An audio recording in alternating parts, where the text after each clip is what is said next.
नमस्कार, मी पत्रकार संपादक भीमराव धुळप, धगधगती मुंबई आणि यूट्यूब DDM न्यूज चॅनलच्या माध्यमातून लोकशाहीचा उत्सव या कार्यक्रमात आपल्या सर्वांचं हार्दिक स्वागत। देशात लोकसभा निवडणूक 2024चं वातावरण सर्वत्र चालू आहे आणि या वातावरणामध्ये अनेक लोकांच्या कानावरती संविधान बदलण्याच्या गोष्टी आहेत किंवा घटना बदलण्याच्या गोष्टी आहेत। अनेक अशा काही गोष्टी समोर सगळ्यांच्या येतात आहेत। तर आज आपल्यासोबत घटनातज्ञ, कायद्याचा चांगला अभ्यास असलेले बहुजन रिपब्लिकन सोशलिस्ट पार्टीचे अध्यक्ष ॲडव्होकेट सुरेश माने सर आपले उपस्थित आहेत। नमस्कार सर। नमस्कार। आज देशामध्ये भाजप प्रणित नरेंद्र मोदी, पंतप्रधान नरेंद्र मोदी यांच्या नेतृत्वाखाली गेली 10 वर्ष सरकार आहे, पण ह्या सरकारच्या याच्यानंतर आता त्यांना तिसऱ्यांदा पुन्हा बहुमतात यायचं असं त्यांचं चालू आहे। पण त्यांच्याच काही नेत्यांनी 400 पार झाल्या तर संविधान आणि ह्या देशाची घटना बदलणार असं काही नेत्यांचं वक्तव्य आहे। त्यालाच धरून विरोधकांनी सुद्धा या गोष्टीवर जोर दिलेला आहे। जर ही देशाची घटना बदलली तर पुढचं चित्र काय असेल? सर्वप्रथम आपल्याला मनपूर्वक धन्यवाद। सध्या देशात लोकसभेच्या निवडणुकीमध्ये अनेक राष्ट्रीय स्वरूपाचे प्रश्न वारंवार चर्चेला येतात। विविध पक्षाकडून त्यांना निवडणुकीच्या मैदानामध्ये मांडलं जाते। त्यामध्ये एक अत्यंत महत्त्वाचा प्रश्न म्हणजे की या देशात लोकशाही आणि राज्यघटना या दोन्ही जर पुन्हा पंतप्रधान मोदी आणि BJP सत्तेत आले तर या दोन्ही बाबी व्यवस्थित राहतील का? लोकतंत्र, संविधान याच्या सुरक्षिततेबद्दलचा प्रश्न हा या लोकसभेतला एक कळीचा चर्चेचा मुद्दा आहे। असं नाही की घटना बदलण्याची तरतूद घटनेमध्येच नाही वगैरे, असं काहीच नाही। घटना बदलण्याची म्हणजे घटनेतल्या काही कलमामध्ये फेरबदल करण्याची तरतूद ही घटनेमध्येच असते, परंतु त्या तरतुदीचा वापर करून पूर्णपणे घटना कोणालाही बदलता येत नाही। यापूर्वी असे अनेकांनी प्रयत्न केले, पण ते त्यांना जमले नाही। देशातल्या विविध संस्थांनी त्याला नाकारले। सर्वोच्च न्यायालयाने 1973ला केशवानंद भारती नावाचा एक महत्त्वाचा निकाल दिला। त्यामध्ये सत्तेत बसलेल्या लोकांना घटनेमध्ये काही जुजबी स्वरूपाचे बदल करण्यात येतील ती परवानगी दिली, परंतु घटनेचा मूळ गाभा मात्र तुम्हाला बदलता येणार नाही। घटनेचे मूळ तत्त्व तुम्हाला बदलता येणार नाही। घटनेचे मूळ सिद्धांत तुम्हाला बदलता येणार नाही। अशा प्रकारची सुप्रीम कोर्टची मर्यादा आहे आणि त्यामुळे BJPवाले, मोदीवाले ज्यांना राज्यघटनेविषयी फार प्रेम नाही, लोकशाहीविषयी फार प्रेम नाही, त्यांनी अशा अनेक वल्गना जरी केल्या की आम्हाला 400पेक्षा जास्त बहुमत मिळालं तर आम्ही राज्यघटना पूर्णपणे बदलू, तर ते कदापिही शक्य नाही। त्याने आपल्या मतदारसंघातील लोकांना खुशमस्करी करण्यासाठी अशा प्रकारच्या वल्गना कराव्या, परंतु जोपर्यंत आपल्या देशात कायद्याचं राज्य आहे, सुप्रीम कोर्ट सक्रिय आहे आणि राज्यघटना जिवंत आहे, तोपर्यंत कुठल्याही सत्ताधीशाला भारतीय लोकशाहीला मोडीत काढता येणार नाही, राज्यघटनेला मोडीत काढता येणार नाही। आणि त्यामुळं हा जो काही दावा आहे BJPचा, 400 पार केल्यानंतर आम्ही नवी घटना आणू वगैरे, जरी त्यांची ती स्वप्न असतील तरी ती स्वप्नच राहतील, ते वास्तव्य खरं कधी होणार नाही। कारण भारतीय लोकशाही व्यवस्थेमध्ये कुठल्याही एका राजकीय पक्षाला हुकुमशाहीकडे वाटचाल करण्याची योजना नाही, किंबहुना त्याला पायबंद घालणारी योजना आहे। आणि म्हणून BJP आणि मोदी परिवार किंवा संघ परिवार यांना राज्यघटनेच्या मूळ गाभ्याला हात लावणं कदापिही शक्य नाही, परंतु तो निवडणुकीचा मुद्दा होऊ शकतो म्हणून तो झालेला आहे. तरीही समजा लोकांची सध्याची चर्चा चालू आहे, त्या चर्चेमध्ये बोलतात तर पूर्ण बहुमत आलं आणि समजा त्यांनी संविधान म्हणजे घटना बदलण्याचा प्रयत्न केला तर त्या न्यायालयाची भूमिका काय असेल? समजा एखाद्या सरकारला जास्त बहुमत मिळालं, म्हणजे आपल्याकडं संसदेमध्ये 272चं बहुमत असतं. गेल्या वेळेला BJPला 301 जागा मिळाल्या आणि सगळी NDA म्हणून 350 जागा मिळाल्या. आता त्यांचा 400चा आकडा आहे, तो पहिल्यांदा मुळात 400 आकडा BJP गाठणार नाही. किंबहुना NDA हे 350च खाली आहे, त्यामुळे BJPला काही जागा गमवाव्या लागणार आहेत. गमवण्याचा प्रश्न येत नाही. त्यामुळे पहिलाच प्रश्न म्हणजे BJP कदापिही 400 जागाचा प्रश्न जिंकण्याचा नाही. काही निवडणूक विश्लेषकांच्या मते BJP 250 जागासुद्धा क्रॉस करणार नाही, अशी परिस्थिती आहे. त्यामुळं हा जरतरचा प्रश्न आहे. तरी देखील जर समजा मिळालं आणि त्याने काही घटनेत मूलभूत स्वरूपाचे बदल केले तर त्याला देशाच्या कुठल्याही हायकोर्टात किंवा सर्वोच्च न्यायालयात आव्हान देता येतं आणि कोर्ट ठरवतं मग ते योग्य की अयोग्य. अशा प्रकारे कितीही मोठं पॉवरफुल सरकार आलं तरी न्यायालयाचा त्याच्यावरती अंकुश राहतो आणि म्हणून जर यदा कदाचित असं काही घडलं तर न्यायालय असे केलेले बदल योग्य की अयोग्य हे ठरवेल. जसं डिमॉनिटायझेशनच्या मुद्द्यावर सुप्रीम कोर्टानं सरकारला फटकारलं, इलेक्ट्रल बॉन्डच्या मुद्द्यावर सरकारचं धोरण रद्द ठरवलं. त्यामुळे न्यायालयाची ती पावर आहे आणि न्यायालयाची ही पावर घटनादत्त आहे, ही घटनेनंच दिलेली पावर आहे. इंदिरा गांधीनं ती काढण्याचा प्रयत्न केला होता 1976ला, परंतु ते शक्य झालं नाही.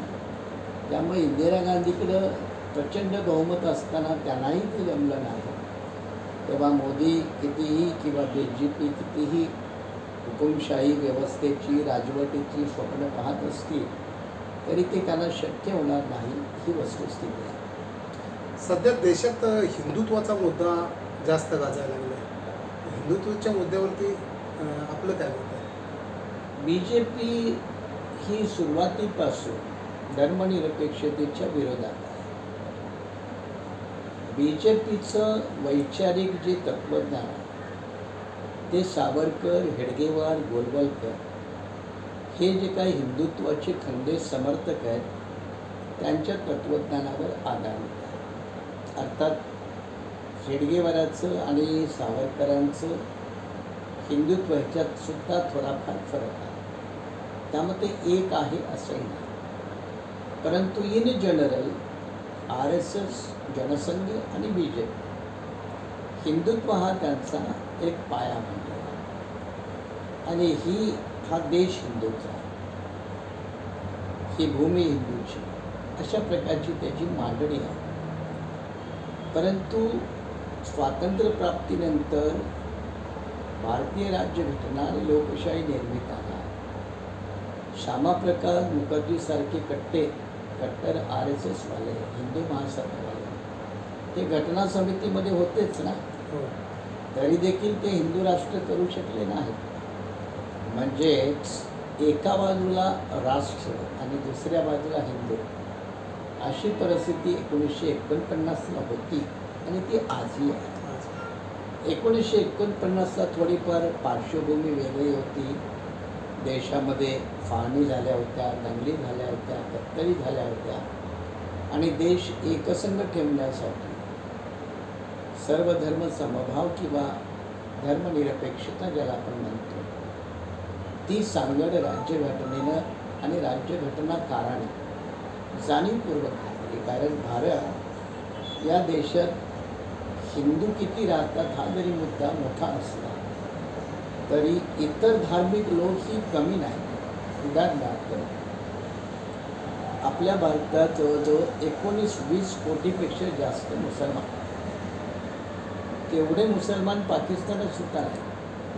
म्हणजे अनेक मुस्लिम देशाच्या लोकसंख्येपेक्षा सुद्धा जास्त मुस्लिम हे भारतात आहेत. त्यांनी पाकिस्तानला जायचा निर्णय घेतला नाही. पंजाबसारख्या राज्यामध्ये हिंदू तर 5 ते 10% आहेत, बाकी सगळे शीख आहेत. उत्तर पूर्व राज्यामध्ये म्हणजे आसामच्या पलीकडं अरुणाचल, सिक्कीम, नागालँड, मणिपूर, त्रिपुरा, अरुणाचल प्रदेश हा सगळा भाग ख्रिश्चन डॉमिनेटेड आहे. दक्षिणेकडचं तामिळनाडू असेल किंवा केरळ असेल किंवा पांडिचेरी असेल, या राज्यामध्ये हिंदूचा काही दबदबा नाही. आणि तिथलाही पार्श्वभाग हा वेगळा. महाराष्ट्राच्या देखील बाजूला असलेला गोवा, हा गोवासुद्धा हिंदू म्हणून कधी विकसित झालेला नाही. कारण तिथंही पोर्तुगीजांच्या कालखंडापासून एक वेगळी संस्कृती आहे. त्यामुळं उत्तर भारतातील काऊ बेल्ट, ज्याला आपण उत्तर प्रदेश, मध्य प्रदेश, राजस्थान हा जो काही भाग म्हणतो, त्याच्यामध्ये हिंदूचा फार अतिरेक आहे. आणि त्यामुळं BJP त्या हिंदू मतलाटेवरती स्वार होण्यासाठी एका बाजूला राष्ट्रवाद आणि दुसऱ्या बाजूला धर्माधिष्ठित राष्ट्रवाद, म्हणजे धर्माच्या आधारावरचा राष्ट्रवाद. आता खरं पाहिलं तर आपल्याकडं संविधानवादी राष्ट्रवाद हे सूत्र आहे. आपल्या देशानं सुद्धा जो स्वीकारला आहे तो राज्यघटनेवरील आधारित राष्ट्रवाद, धर्मावरील आधारित राष्ट्रवाद नव्हे.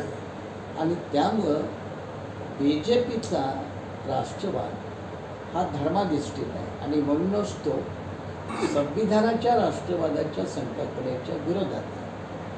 आणि त्यामुळं त्याला फार मोठं पाठबळ हिंदूसुद्धा देताना दिसत नाही. कारण हिंदूमध्ये सुद्धा 2 भाग करता येतात, एक कट्टरपंथी हिंदू आणि एक मवाळपंथी हिंदू. आणि जो तिसरा जो आहे तो म्हणजे खालच्या छोट्या छोट्या जाती जमातीत विभागलेला हिंदू, जो अजूनही वरच्या हिंदूच्या शोषणाचा बळी आहे. म्हणजे वरच्या हिंदूकडून त्याला जातीयतेचे फटके पडतात, त्याला अस्पृश्यतेचे फटके पडतात.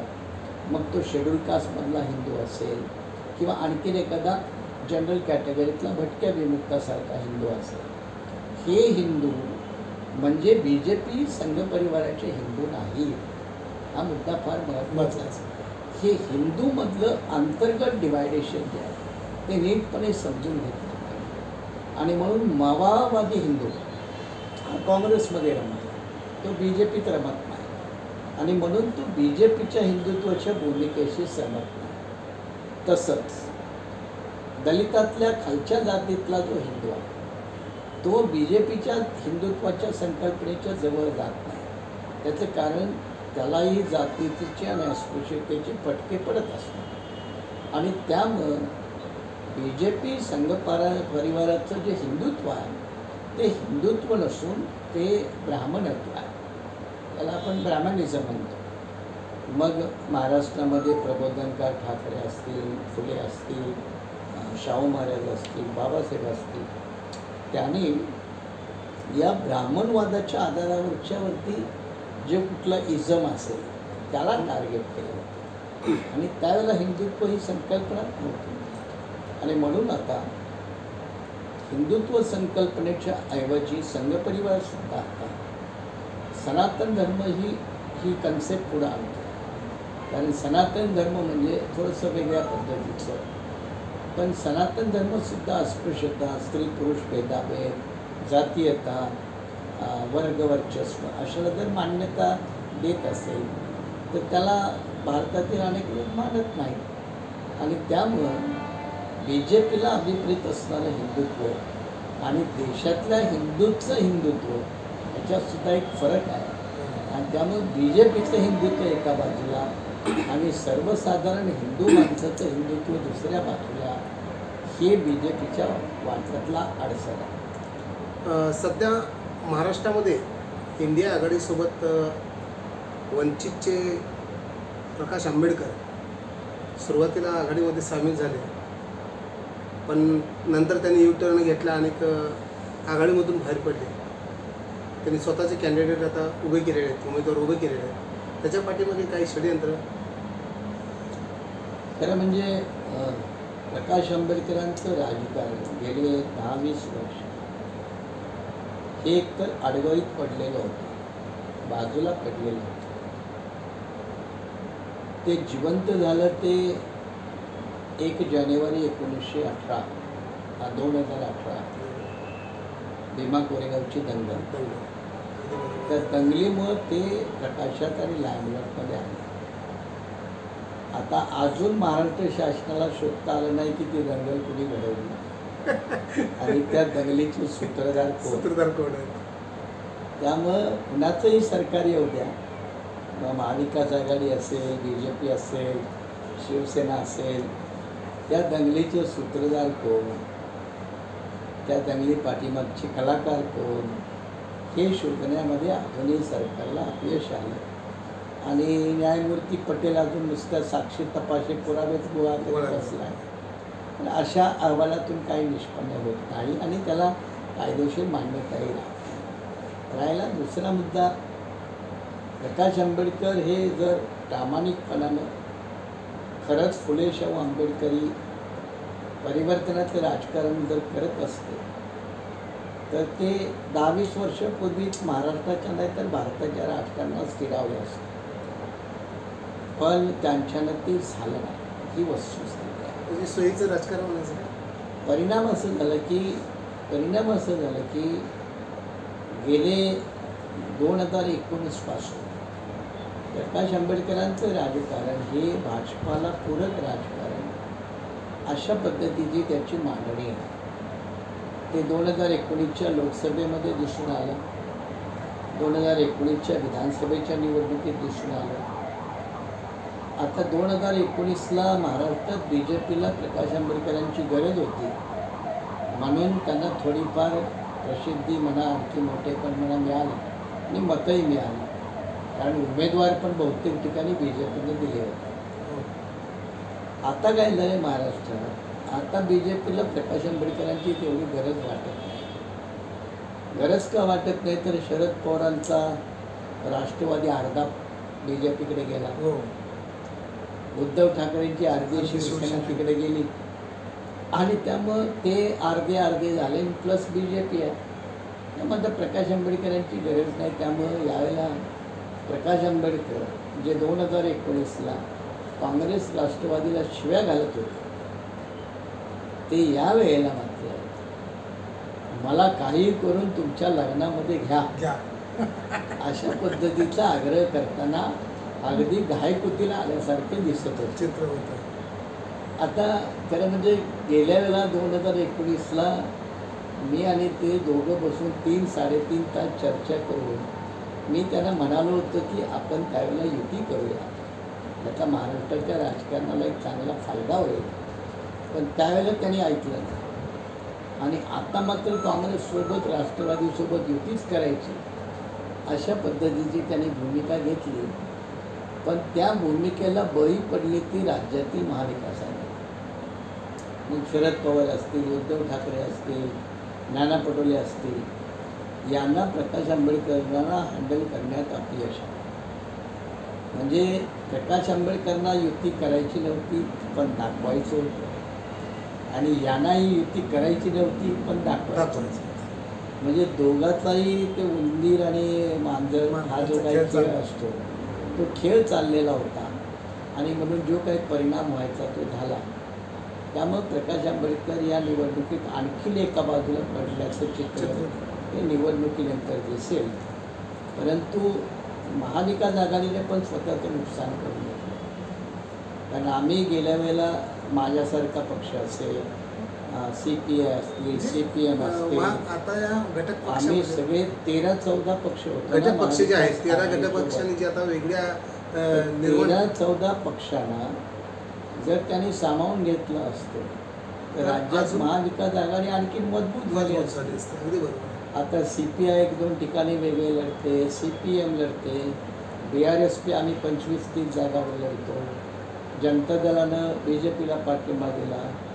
हितेंद्र ठाकूर यांचे 3 आमदार आहेत बोरेली पट्ट्यामध्ये, ते स्वतंत्रपणे लढत आहेत.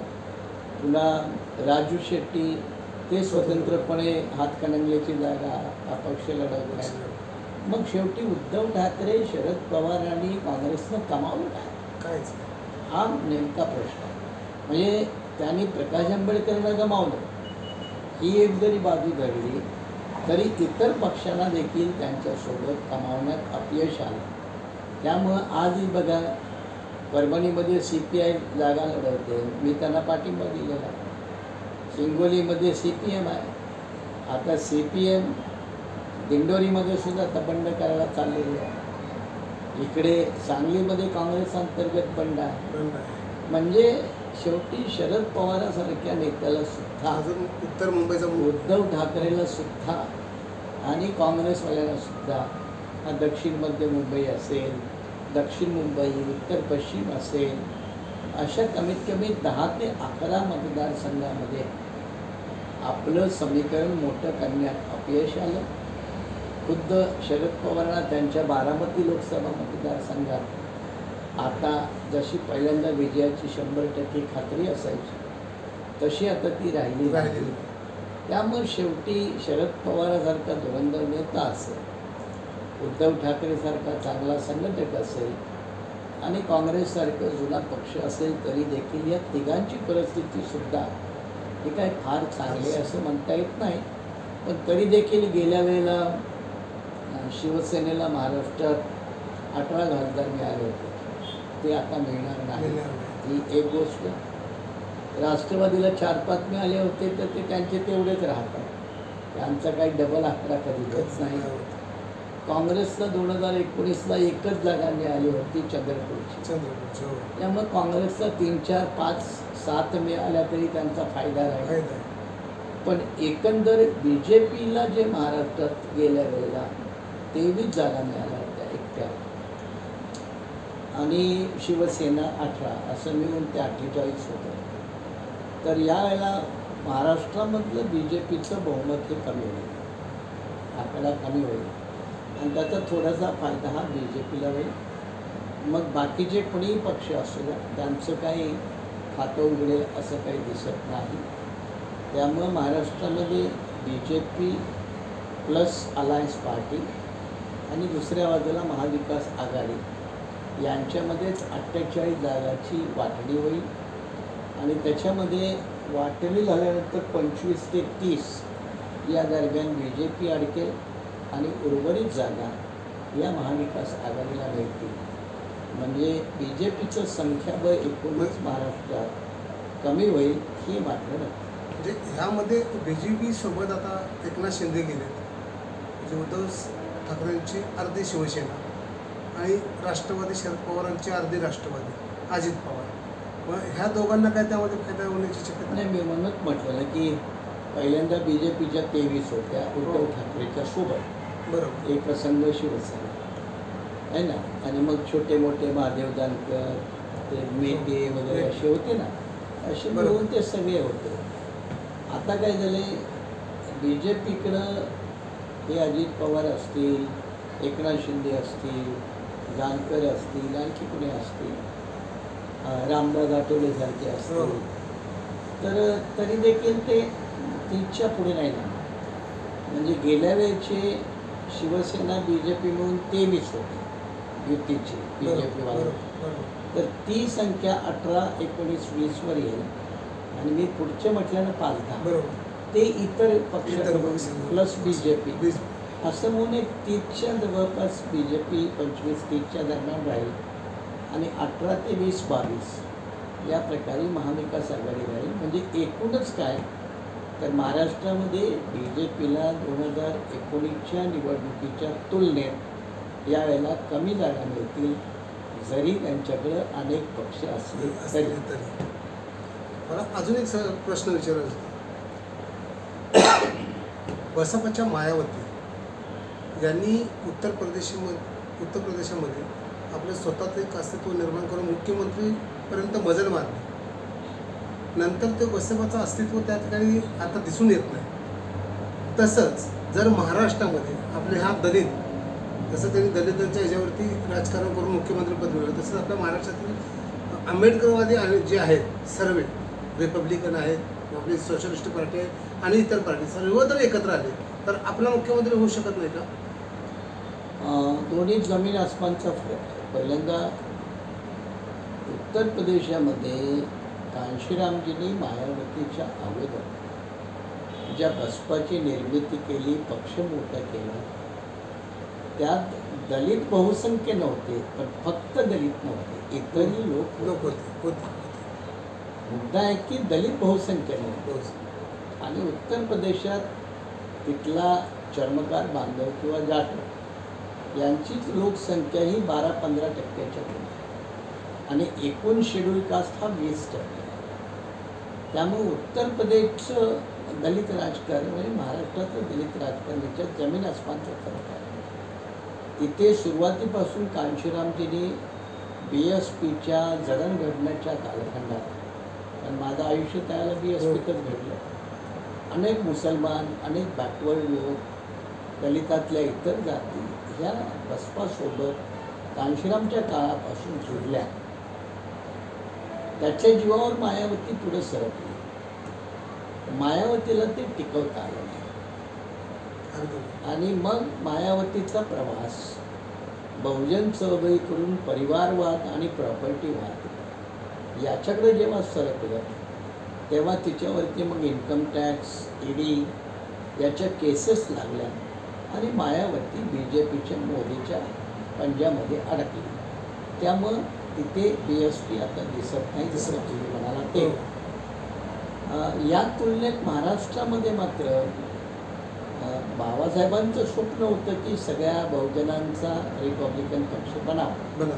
पण बाबासाहेबांच्या निर्वाणानंतर मात्र जे काही आंबेडकरी नेते त्यावेळेला होते त्यातले बहुतेक हे बौद्ध समाजातले किंवा महार समाजातीलच होते आणि त्यांना त्यावेळीसुद्धा रिपब्लिकन पक्ष हा चर्मकार, मातंग, ढोर, वडार, बेलदार, आदिवासी, भटके विमुक्त, OBC यांच्याकडे काही नेता आला नाही. म्हणजे दादासाहेब गायकवाडांनी एक भूमिहीनाचा सत्याग्रह नावाचं 1967ला आंदोलन केलं. ते देशभर झालं, लाखो लोक जेलमध्ये गेले होते. पण त्याच्यानंतर मग ही नवीन पिढी जी दलित नेतृत्वाची आली, दलित क्रांतीनंतर मग कुणी रामदास आठवले असतील, कुणी प्रकाश असतील, कुणी कवाडे असतील, यांना ती व्यापकता आली नाही आणि त्यामुळे इतर समाज हा आंबेडकरी राजकारणापासून दूर झाला.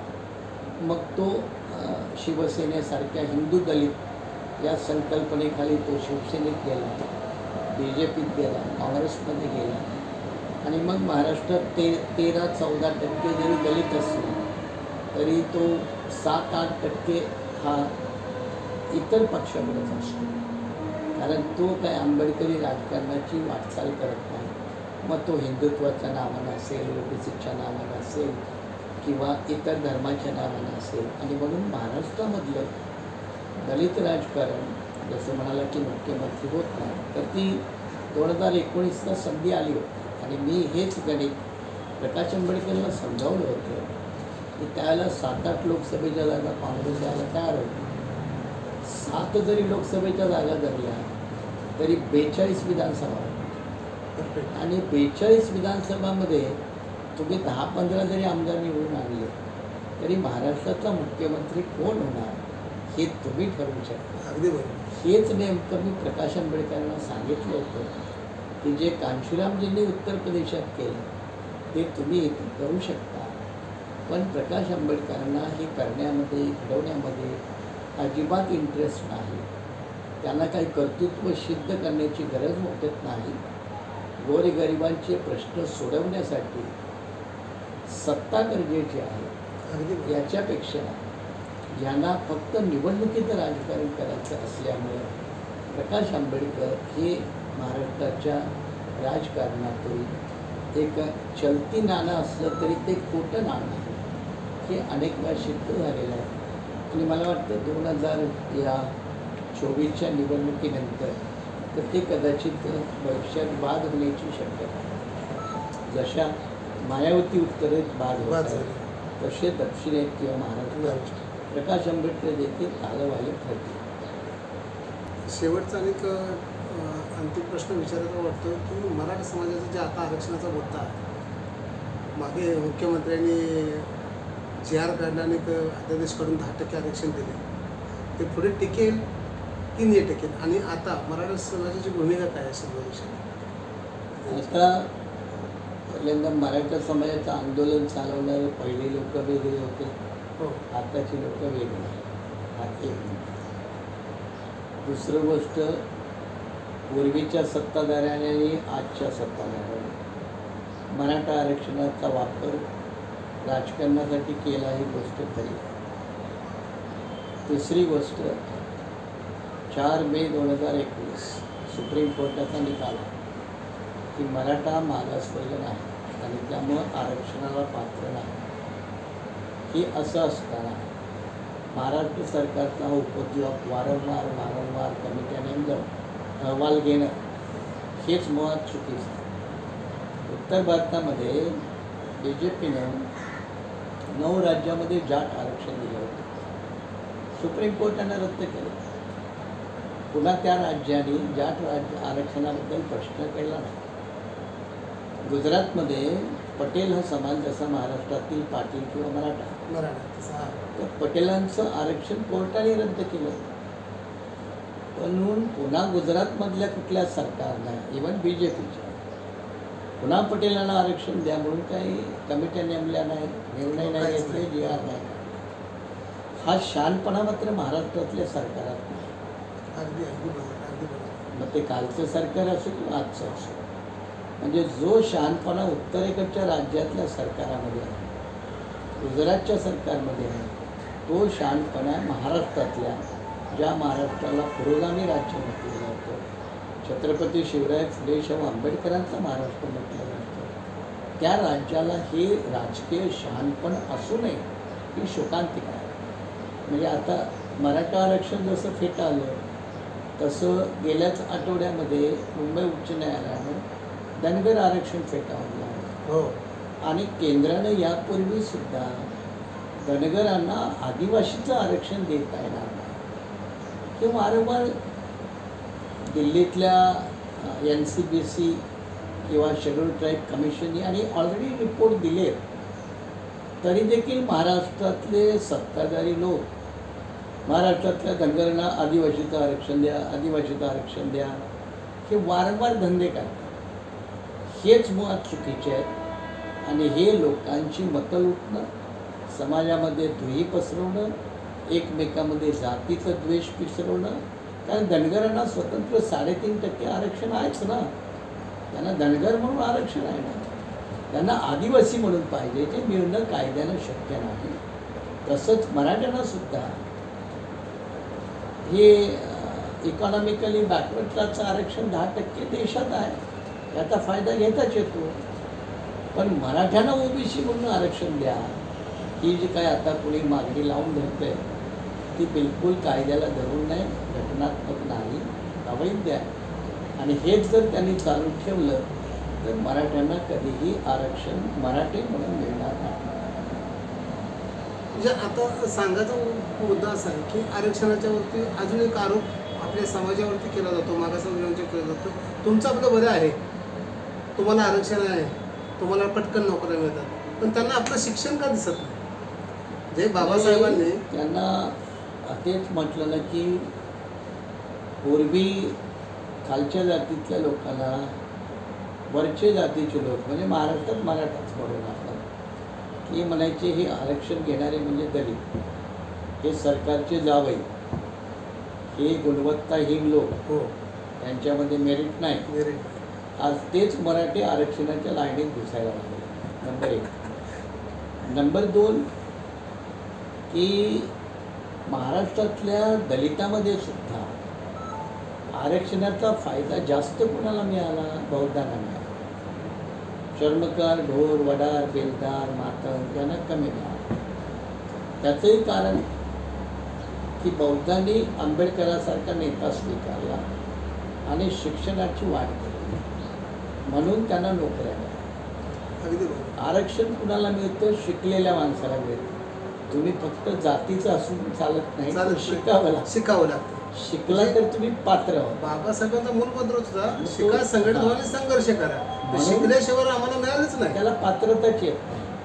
म्हणून शिकले बौद्ध, म्हणून ते पात्र झाले. पात्र झाले म्हणून नोकऱ्यात गेले. नको. आता तिसरा एक मुद्दा जो फार महत्त्वाचा आहे, आणि तो म्हणजे बाबासाहेबांसारखा नेता बौद्धांनी स्वीकारल्यामुळं त्यांच्यात एक मानसिक बदल झाला. आणि तो बदल म्हणजे ते कर्मकांडापासून सुटले, देवधर्माच्या भानगडीतून सुटले, सगळ्यात आणि त्यामुळं त्यांचा शिक्षणावरती फोकस झाला. बाकीचे जे दलित समाज आहे ते अजून देवभोळे आहेत, धर्म कर्मकांड याच्यात अडकलेले आहेत. मग तो आपला भटका बिटका असो, मातंग शर्मकर असो, ढोर असो, हे अजून त्याच्यात अडकलेले आहेत. बाबासाहेबांच्यामुळं बौद्ध लोक हे हिंदू धर्माच्या गाडग्यातून बाहेर पडले. गाडगा हा शब्द प्रबोधनकार ठाकरे ते म्हणायचे हिंदू धर्म म्हणजे काय, तर म्हणे पिचलेलं गाडगं. हे बाळ ठाकरेंचे वडील प्रबोधनकार ठाकरे म्हणायचे हिंदू धर्म म्हणजे काय, तर हे पिचलेलं गाडगं आहे. तर या गाडग्यातून बाबासाहेबांनी त्यांच्या अनुयायाला बाहेर काढलं. त्यातले मोजकेच काही चर्मकार, मोजकेच काही मातंग हे देखील बौद्ध झाले, परंतु पूर्वाश्रमीचा महाग हा बहुतांशी बाबासाहेबांच्या मागं डोळं झाकून गेला, आणि त्यामुळे तो हिंदू धर्माच्या या सगळ्या कर्मकांडातून बाहेर पडला, शिक्षणाच्या मार्गाला लागला, आणि म्हणून तो आरक्षणाचा फायदा घ्यायला सशक्त ठरला. आता हीच गोष्ट ब्राह्मणांची आहे. बाकीच्या ज्या 50% राखीव जागा सोडल्या, तर बाकीच्या 50% जागा त्या कुणाच्या वाट्याला जातात? त्या ब्राह्मणाच्या वाट्याला जातात. जसं दलितामध्ये आपण म्हणतो महाराष्ट्रात की बौद्धाकडे जातात, तसं सवर्णामधल्या कुणाच्या वाट्याला जातात? तर ब्राह्मणाकडे जातात. कारण तो शिकलेला आहे, तो कर्मकांडात नाही. आणि बाकी जो आमचा मधला हिंदू आहे तो कर्मकांड, धर्म, देव, दैव या भानगडीमध्ये अडकलेला आहे. ब्राह्मण मात्र त्यातनं सुटलेला आहे, आणि त्यामुळं विदेशात ब्राह्मण जास्त आढळतात. मॉडर्न एज्युकेशनमध्ये, पुन्हा हायर एज्युकेशनमध्ये ब्राह्मण आढळतात जास्त. का, तर त्याने शिक्षणावरती भर दिला. आता मुद्दा असा आहे की आता सरकारी नोकऱ्या गेल्या, खाजगीकरण आलं, नोकऱ्या शिल्लक नाहीत, आणि आरक्षणाची बंदरबाट सुरू आहे. ही मोठी शोकांतिका आहे. आणि आणखी एक महत्त्वाचा मुद्दा म्हणजे मोदी BJP म्हणते देश आपला फार पुढारला, फार सुधार झाला, विकास झाला, महासत्ता होणार, आणि मग आरक्षण मागणाऱ्याची संख्या का वाढते? बेरोजगार संख्या किती वाढते? बेरोजगार, आरक्षण मागणारे, हे मोठे मुद्दे आहेत. पण ते मोठे मुद्दे फारच कमी प्रमाणात लोकांच्या चर्चेला येतात. धर्म, जात असे मुद्दे चर्चेला येतात, पण बेसिक मुद्दे बिचारे बाजूला पडतात. आपण आपल्या बहुजन रिपब्लिकन सोशलिस्ट पार्टीच्या वतीने आणि घटनातज्ञ, एक चांगले कायदेविषयक अभ्यासक तुमच्याकडे असा आहे, महाराष्ट्रातील जनतेला लोकशाहीचा उत्सव म्हणून एक आव्हान करावं आपण की मतदानासाठी सर्वांनी बाहेर पडलं. महाराष्ट्रातील सर्व देशातल्या देशातले, महाराष्ट्रातले जो कोणी मतदार आहे त्याने ते मतदान केलंच पाहिजे. कारण मतदानाचा अधिकार आपल्याला भारतीय राज्यघटनाकाराने मोठ्या पावित्र्याने दिला. इतर देशामध्ये त्या देशाची घटना सुरू झाल्यावर सगळ्यांना मिळाला नव्हता. अगदी अमेरिकेत काळ्या लोकांना पहिल्यांदा मताचा अधिकार नव्हता, फक्त गोऱ्यांना. इंग्लंड ज्याला लोकशाहीची जननी म्हटलं जातं, तिथंसुद्धा महिलांना नंतर मिळाला अधिकार मताचा.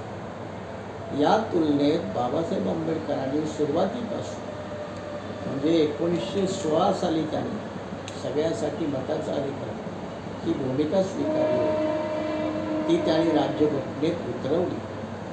अनेक काँग्रेसवाल्यांनी विरोध केला की सगळ्या दलितांना मताचा अधिकार नको, आदिवासींना नको, शिक्षण, प्रॉपर्टी, मालमत्ता याचा निकष लावा, महिलांना देऊ नका. त्याला आंबेडकर ठणकावून म्हणाले की सगळ्यांना मताचा अधिकार हा आपल्या घटनेचा पाया असेल. आणि त्यामुळं अनेक लोकांचा आज EVMवरती विश्वास नाही. कारणही आहेत, तरी देखील त्यांनी मतदानाला गेलं पाहिजे, मतदान केलं पाहिजे. परंतु मतदान करत असताना अनेक लोकांनी आपलं स्वतःचंही राजकारण मजबूत कसं करता येईल याच्यावरती ध्यान दिलं पाहिजे. अन्यथा तुम्ही नुसतं मतदान करत राहाल आणि दान कोणतरी घेऊन जाईल आणि तोच राजकारण करत असेल आणि तुम्ही नुसतं दान करणारे दाते व्हाल, तर मतदारांनी सुद्धा फक्त मतदान करणारे न राहता सत्ताधाऱ्यावरती अंकुश आणि स्वतःही कधीतरी सत्ताधारी व्हावं ह्या सुद्धा संकल्पना राबवल्या पाहिजेत. तेव्हा देशाला हे सगळे वर्तमान सत्ताधारी सोडून नवीन सत्ताधारी मिळतील. म्हणून नव्या पक्षाची निर्मिती असते, नव्या संघटनाची निर्मिती असते, नव्या नेतृत्वाची गरज असते. आणि जोपर्यंत नवीन नेतृत्व, नवीन संघटना येत नाही तोपर्यंत नवीन आयडिया येत नाही. उदाहरणार्थ आमच्या BRSPची भूमिका आहे बघा. कसं की सरकारी कर्मचाऱ्यांना पेन्शन नाही, मग आमदार खासदारांना कशाला पाहिजे, ती बंद करा. 100% बनलेली ही बंद केली पाहिजे. दुसरी गोष्ट की शिक्षण आणि नोकऱ्या, शिक्षण आणि आरोग्य हे मूलभूत प्रश्न. त्याच्यावरती देशाच्या एकूण उत्पन्नाचा कारण तुम्ही 7-8% तरी खर्च झाला पाहिजे. हो, तो होत नाही. तो होत नाही.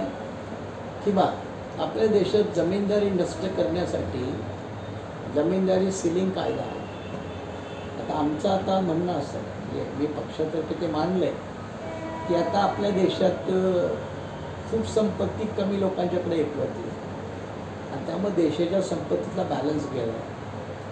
उद्या या संपत्तीच्या जीवावर कोणी देश खरेदी करेल, सरकार खरेदी करेल, सगळे आमदार खासदार खरेदी करेल आणि तो त्याचं राज्य करेल. याला मर्यादा घालण्यासाठी एक व्यक्ती किंवा परिवार किंवा कंपनी यांच्याकडे किती मालमत्ता असावी याच्यावर सुद्धा आता कायद्यानं बंधन आणलं पाहिजे, मर्यादा आणली पाहिजे. त्याला आपण प्रॉपर्टी सिलिंग लॉ म्हणतो, तो आणला पाहिजे. तेव्हाच आपल्याकडे काही आणखीन सुधारणा होण्याची शक्यता आहे. आणि म्हणून मतदारांनी या बाबतीत सुद्धा नवीन इनिशिएटिव्ह घेतलं पाहिजे. उदाहरणार्थ कॉमन सिव्हिल कोड, आपल्याकडे त्याची चर्चा करतात, तर सरकारने ऑप्शन द्यावं ना की जे कॉमन सिव्हिल कोड स्वीकारतील त्यांच्या मुलांना मोफत शिक्षण, मोफत आरोग्य लोक स्वीकारतील ना. 100%. पण तशी धोरणं बनवायला पाहिजे. आपल्याकडे बघा 4 व्हीलर बाळगणारे 144 कोटीच्या देशात 100 कोटी तरी असतील. हो आहेत. मग टॅक्स भरणारे 3-3.5 कोटी. मग आता 4 व्हीलरवाला टॅक्स भरणारा असू शकत नाही का? म्हणजे आपल्या देशाला आर्थिकदृष्ट्या इंग्रजांनी लुबाडलं असं आपण वारंवार म्हणतो, त्यापेक्षा आपणही किती लुबाडतो याचाही आपण विचार केला पाहिजे. त्याला सरकारही जबाबदार. धन्यवाद. आज आम्हाला तुम्ही एवढा प्रचंड वेळ दिला त्याबद्दल मनस्वी आम्ही धगधगती मुंबईच्या वतीने आणि DDMच्या न्यूज चॅनलच्या माध्यमातून आपलं धन्यवाद व्यक्त करतो. जय हिंद. चला, आपल्यालाही धन्यवाद आणि आपलं चॅनल असंच वाढत राहू. आपल्याला शुभेच्छा.